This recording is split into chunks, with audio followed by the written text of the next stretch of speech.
Okay, so here is our next project. This is a Scientific Atlanta 4250 HD, not HDC. Before y'all start freaking out, this is not my good one. My good one is right there. That's the one that with passport on it that still functions. This one here had a bad power supply, and I took the power supply out of the other one to put in here to just see what it does. And this one does turn on, and it does boot up, and it's running SARA, but unfortunately, that's about all it does. You can't go through the menu or anything,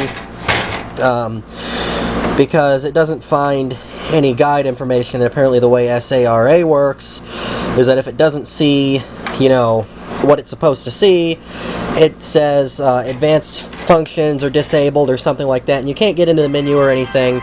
It will only function as an analog pass-through cable box. So what we're going to be doing is turning this into a home theater PC. I'm going to be using, I believe, a small optiplex such as this one. I have not quite decided how yet, but we're going to mount that inside of here. Most likely either remove the board or just the cover. I guess we'll figure that part out. And then I'm going to have to figure out how to get a digital clock in here. So far, what I've come up with for the computer itself, I've gotten these two guys. These are panel mount extensions. And for the USB, we're going to have one rear USB port. I can just kind of mount this in there like so. And then for the HDMI, same thing. I'm going to have to cut these ears off and figure this one out, but I can just mount this basically in here like that. These are panel mount extensions, so they just plug in. They're like an extension cable, but they have mounting ears. Now, I've gone ahead and replaced all the screws in this thing with regular PC screws, and for the back and lid, I've actually made it so that I can put these large thumb screws to hold the back and lid on, so that will make for easy access. For all the other ports, I suppose the firewires are probably just going to stay blank because I really don't have a way to mount those. But all these other ones, such as the optical, the S-video, all of these, and the coax connectors, they're mounted with screws. So I'm just going to pull them off of this board and mount them to the back here. Purely cosmetically. Unfortunately, we're not going to have any analog outputs, but we will put that there. Now for the front, I would like to make the power button turn on and off the computer, and I'm going to try to just get some sort of like regular digital clock in here, so like maybe the channel up and down or something will set the time on the clock, but definitely power button will do the power.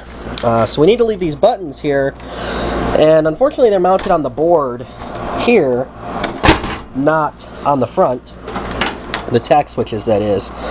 So I'm thinking we get a Dremel and just kind of slice off this corner of the board here, and leave, you know, two screws there, and just kind of slice off this portion with these buttons. I don't think we need those buttons, but we got to keep those. So yeah, the inside of this is going to be pretty janky, most likely, but you know, if it works and the outside looks okay, then yeah, that's what we'll go for. Anyway, I figure I'll figure some stuff out, but I figured I'd just figure that I would, you know, at least get the camera, and figured that I would figure to show, you know, what I figure I might be figuring that I'm going to figure to do. Okay, here's what I've come up with. You can see this is the original size of the display. And it's got all these other lights that we don't need. So realistically we can go a bit bigger. I found this, it's green, just like the original. And it is quite a bit larger, but where did I put the front cover? Here it is. If we look, it fits in there. Let me try to get it in there better. Anyway, it fits in there and we can see it just fine. And if you look from the back side, you can actually see that there's like, see on each side it's like blurred there. So we have that clear section, then it's like blurred, and this fits within that clear section, so it should be fine. I don't know how I'm going to mount this in here. I might take it apart. In fact, I do need to take it apart because it's rather dim, but it also has this lens on the front, which we can remove because this lens here should do the work. But anyway, I can get that in there. Maybe mount this in here somehow. I might have to cut this a bit bigger. Or maybe if I can pull the panel out of here or something, I can just mount it to the front of here. Of course, I gotta remove this. This is part of the board. So we'll figure that one out. This IR thing can go. But yeah, I think this clock should work. And it also has simple time adjustment buttons. You press and hold time, and then you can set hour and minute. So I'm thinking most likely for that, you know, we have select for time, so you press and hold select and use channel up and channel down or something like that to set the time. And we're not worried about the alarm or any of that. And also this guy takes 2 AA batteries, so assuming I can maintain this function, because I am going to try to tear this down somewhat, assuming that that can be left in place, we'll put 2 AA's in there. Because once again this thing will have thumb screws on the back of it, so it should be pretty easy to do. And this is powered, of course, by a simple 120 volt thing. If you're trying to do this at home, this is Sharp model SPC 100, and it says it consumes 4 watts, although I doubt it consumes that much. Anyway, yeah.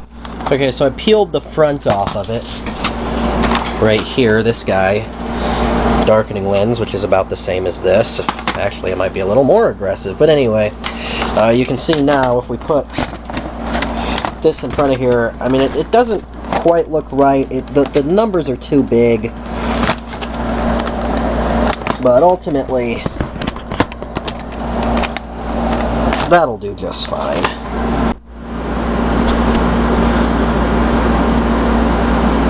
Okay, so I've deconstructed the clock. My first thought, this is the little screen, and luckily it's a separate piece here.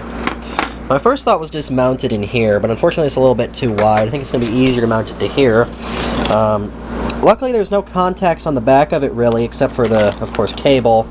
And there are easy screw mount hole things there. Has a little power transformer. I'll measure how much voltage that is, but it's AC, so it's not going to be of much help. Then, of course, the tact switches. These are just the little, you know, switches you press here. In theory, I should be able to just solder some wires in place of those and run them to these tact switches. Should be pretty easy. The only problem is that they're not surface mount. They're not through hole. They are surface mount. So it's gonna be harder to solder a wire on there. I mean, I should be able to do it. It's just not gonna be very strong, if you will. I've got to remove this, and unfortunately, we're gonna remove the battery thing as well. So you have to set it every time you plug it in, but whatever. This is for the alarm, which we are not going to be using. So we'll do that, and we'll be back, I suppose. Alright, so here's the board out of the 4250. I cut this corner off of it, and I removed all the inputs, or I should say outputs. And these ones I've attached to the back. Of course, those two are going to be functional. I guess those are going to remain empty, and the power supply goes there. So we've attached those, purely cosmetic, and then I've taken this corner of the board with these buttons on it and soldered some wires to the buttons, and then that will mount there in the corner as such, so the front panel will still push them. I've done channel up, channel down, select, and power. So power, of course, will do power. Channel up and down will do second and minute, and select will be what you hold to set the time on the clock. Now I just have to solder the wires to this after I figure out how I'm going to mount it. Honestly, don't hate the larger numbers. That clock actually fit in there perfectly. Now I've got just the screen held in there with some clear tape right now. I've got to mark and put the holes for it, and still, of course, wire up the buttons and figure out what I'm going to do with this and that. Luckily this all has screw holes, so you can kind of just put it like that, but again, I don't want to finalize that too much until I figure out how I'm going to mount the computer. But yeah, I actually believe that is pretty damn centered in there too. So yeah, that turned out pretty good. So here's the front of the box. You can see I mounted the clock screen with 2 screws to the front here. I've gone ahead and soldered the wires to here, which will correspond to the actual buttons once I get this mounted. I'm thinking I'm probably just going to fold this up and mount it on the front here. So I might drill one more hole and just, you know, screw mount it, maybe 2 holes on the front. And then of course this guy can kind of just be held like that. But we'll go ahead and turn it on. I have not, hopefully, gotten this all crooked. Where is the front cover? Let's see here. Suppose we don't need to put take the front cover off again. Let me go ahead and clip it down.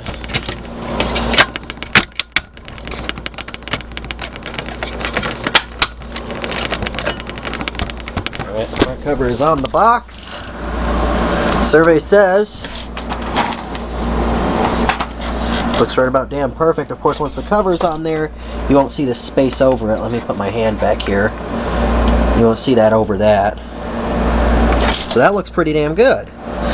Pretty center. I mean, hell, that looks like it should. Yeah, the numbers are a bit bigger, but you know what? That's not that bad of a thing, is it? So now I think we just mount that on the back there and mount this with a singular screw here with this mounting ear, and we're good. And then we can get onto the PC side of things, which is going to be more difficult. And of course, we're not talking about politically correct. None of this is. This is a stolen box. We are talking about a personal computer. Okay, well this is about as good as this is going to get. I have a screw there. I've got to mount this back. I was messing with it, but I've got the wires soldered from here to there. I've got it fixed so that when you and if this looks out of center, it's because there's no one. If I press and hold select and then channel up, does the menu, and then select and channel down does the hour. So you can see that now it looks centered. This little light here is for AM and PM, so I'm going to have to probably just put a piece of tape or something over that internally, because we really don't need that.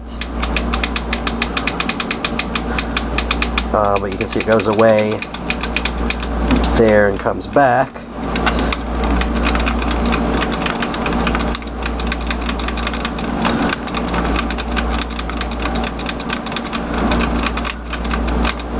I believe this is all I'm going to do tonight. I've got that mounted in there. I'm going to put that screw back, of course. And yes, I do have a piece of tape isolating that ribbon cable from there.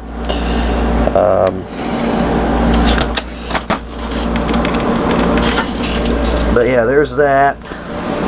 And we will do the rest, well, at some point. Mounting the computer is going to be, honestly, probably not even as bad as this. Alright, the phone's ringing, so this is a perfect time to cut. Okay, so I've taken a Dell Optiplex 3040 Micro, which looks like this.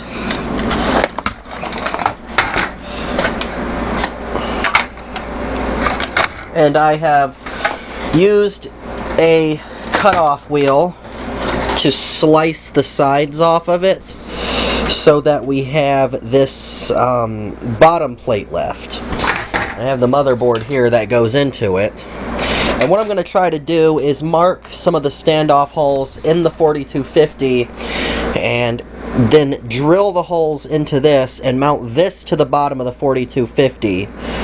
And then we are going to mount the board into that. I believe that's going to be easier than trying to mount the board directly to the case of the 4250. Okay, so ignoring this mess here, I've got the computer tray screwed in here. So we can go ahead and mount the board in here. Like so. I am going to have to cut something I'll show you in a minute, but anyway, the board mounts on here. Two things we're going to have to do. I have a panel mount extension for the front panel USB. So I'm going to have to like slice off this corner, but I'm also going to have to cut this off for the smart card because it's keeping the board from sitting down on here. Okay, as mentioned, back panel connectors. We have a USB and a HDMI, and I've glued them in here. We've got them in the back, and yeah, they stick out a little bit far, but you know, whatever. And I've JB welded them in here. They have ears, or had ears. This one I had to shim down, shave down quite a bit with the, I call it a Dremel. It's not a Dremel. It's a, to this thing.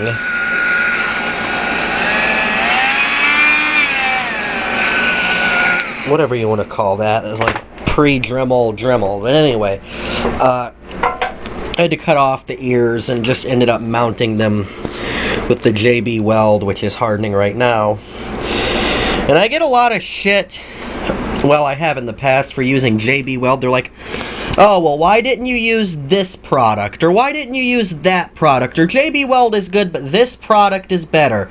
Or that's gonna fall apart, you should have used, you know, this product. Well, I'm using JB weld because I have it, right? I'm not going to go out and buy something specific, especially for holding an HDMI connector in. This is not exactly something that you're going to be driving a car over, so I think this will be just fine. And then, of course, on the other end, these just will plug into the motherboard, which, of course, for the computer, which, of course, is going to just simply mount in here. And we have got to figure out about, I might shorten this. In fact, I probably will I definitely will shorten this if I can get it off of my desk here. It has to run off of this power adapter, so this is going to have to, you know, go in here somehow as well. And then, of course, these two wires here are for the power button. All the other buttons are wired up for the clock here. And yeah, I've still got to do something with the clock. I was originally going to just screw it to here, but I don't know. I mean, I guess technically it isn't really hurting anything like this, but I don't like this because these wires, although they are soldered on there, they're not, you know, they're just kind of soldered to the tack switch. I think I might, I don't know, something's got to be done with that. This part's fine, it's screwed on, but the actual adapter here, I don't know. But anyway, we just plug in one of the USBs to there. Then there's another one. I ordered a 2-pack, but the guy only sent me one, so I emailed him and said, hey, what the hell's going on here? I ordered 2, and he said he was sending the other one. So, for the USB extender, that is, needs to go in the front for the front USB. And we will cross that bridge when we get there. But I think I'm going to have to shave off a corner, not the board, of course, but this tray here. Just kind of cut that off so that we have clearance to get it in there. So yeah. Anyway, there's that. I've got to figure out the power button on the computer, which is going to be these little tiny. It won't even focus. Little tiny itty bitty contacts. At least they're through hole. And I gotta figure out which ones are the actual power button, because this power button has an LED in it. So 2 of those are for the power button and 2 of those are for the LED. So that's gonna be fun. But yeah, it fits in here just barely. So there you go. Say, yeah, right. Here's the little tack switch off of there. Little tiny fucker. Soldering those pins was fun. What am I looking for? Oh yeah. It's eventually going to be controlled by this guy. Now, I'm debating, I'll probably just plug this into the front, like into the front of the box. I have these two ports here, which are going to be, yeah, it's going to stick out, so it's going to be pretty much useless. But anyway, I've gone ahead and soldered, I've got it put together. Of course, the rear panel connectors aren't there. I still got to do something with that. And I've got to mount this inside of it somehow. But I've got the two wires that will eventually be the power button here that will tie to there. And when I touch them together, the computer comes on. And it's connected to this monitor here, and we have not killed it. Look at that. Isn't that special?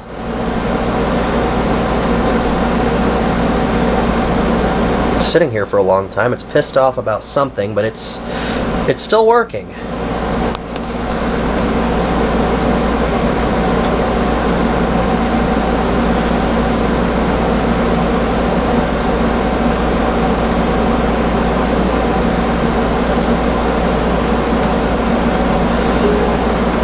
Excellent. Now just touch the two wires back together and it should turn it off. And there it goes. I'm hoping, there is one issue, well, actually two that I've thought of. This is kind of just venting into here. Now the lid of this and the side of this and all of this is very well ventilated, so I think that should be fine. But also the ground for these buttons, all these buttons are connected to a common ground, which is chassis ground and the ground on the clock, and it will be the ground on the computer. I don't think that should matter. Hopefully it doesn't, but we'll see. How much of that caught on camera? Unfortunately, the camera decided not to record the big reveal here, as in the test before the test. I don't know what I'm trying to say. So, unfortunately, it's been spoiled. It works. Press and hold select, as mentioned, to set the clock. Power button here. Turns on the computer.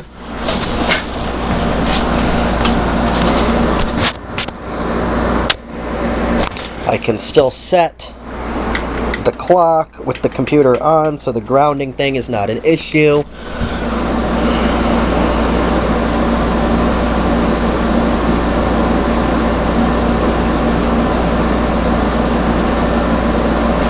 And power button to turn it off again.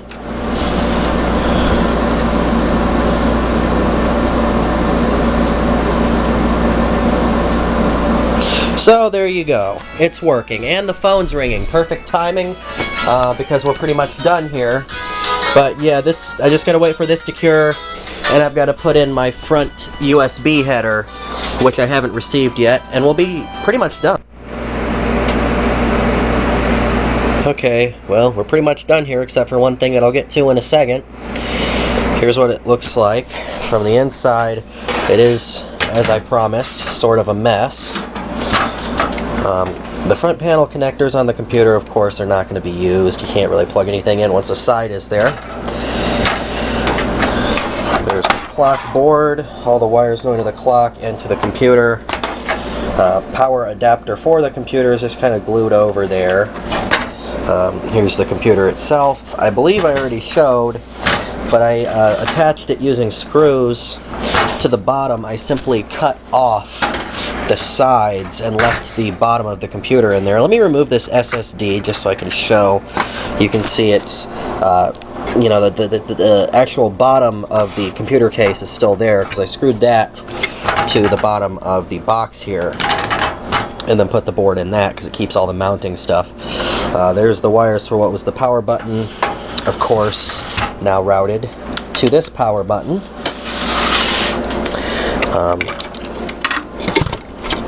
And you can see the board is mounted firmly in place. For the rear panel, it's mostly correct looking. The bypass thing is gone, but I don't think that'll really be a problem. all of these connectors, the analog connectors, so basically everything this way, of course, is no longer functional. It's there for looks only. So I chopped off the back. Of course, they held in with screws. Now the other connectors, here we have our HDMI, right where that originally was. The USB connector does stick out some, as you can see, but it's there. And then I forgot about Ethernet, so I just put it here, because of course there wasn't originally one here. This was 2 FireWire ports, but I just cut the little thing in the middle and the Ethernet fits fine there. And of course your power, and of course this is the original power jack. You just plug in the standard thing. I've got it wired up to the power cord for the clock and for this, so you just plug this directly in here. And these are just kind of JB welded in place. I didn't end up using the screws. And of course everything's just plug and play, like the HDMI, for instance, you know, it's a cable goes just to there. So they're just extension cables. Same thing for the USB and for the Ethernet.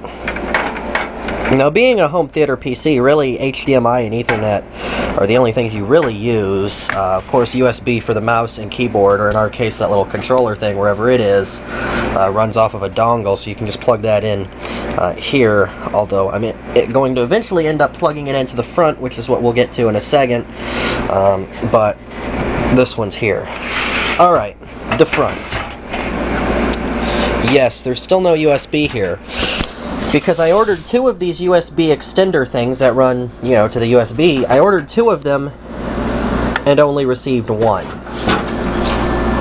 So, that's a problem. What I did was contacted the seller, and supposedly they're sending another one. So supposedly they're sending another one, which when that happens we will simply install it through here, and of course it'll plug into one of these USB ports, and that's about it. Put the SSD back in there.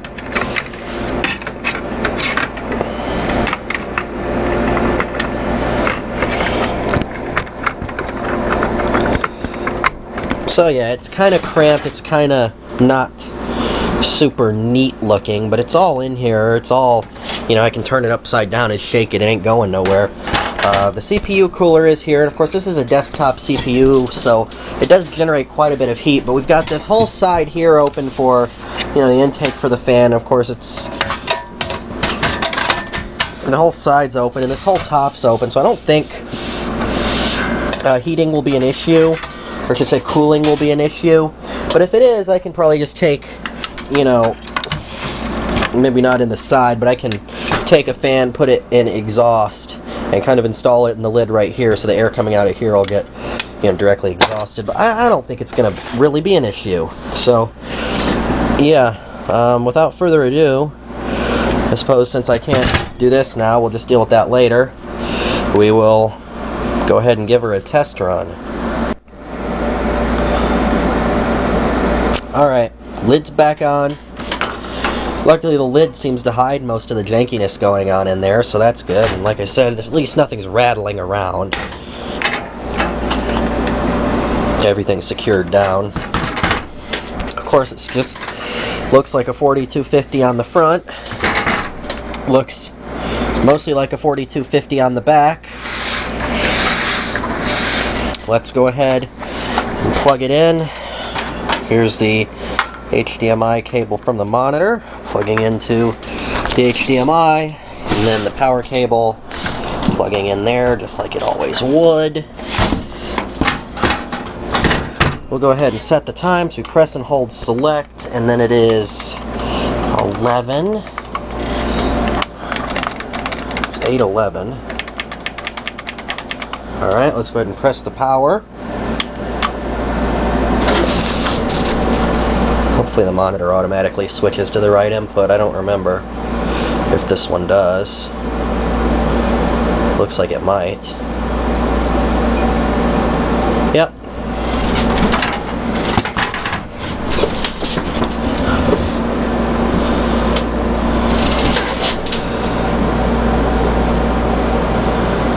And there we go. It is working. Let's go ahead and cut her back off. Power button's working. So, yeah, everything here is working. Aside from that front USB, which I've still got to figure out, this one is done.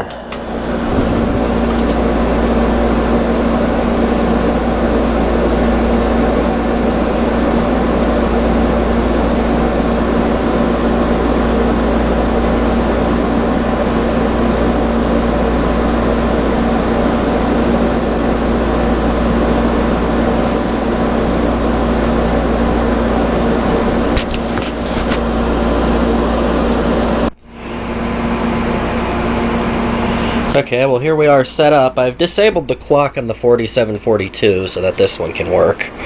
Or I should say can be shown. I wish newer computers gave the ability to disable the post logo. Like the older ones could, but they don't.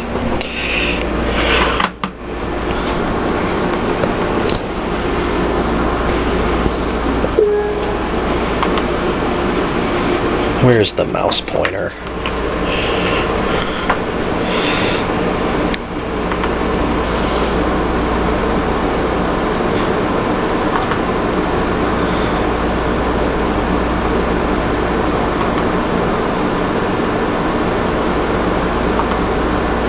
Just go to the YouTube.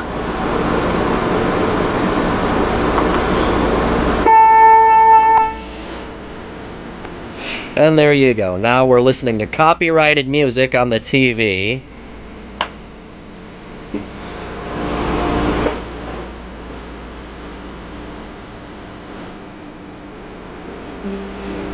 I don't know why the hell they're recommending me so much Chuck Mangione, but there you go. Of course, if you want to watch something actual TV show, you can go on here and watch a TV show or movie in a less than legal way, which is pretty much 90% of my TV usage these days.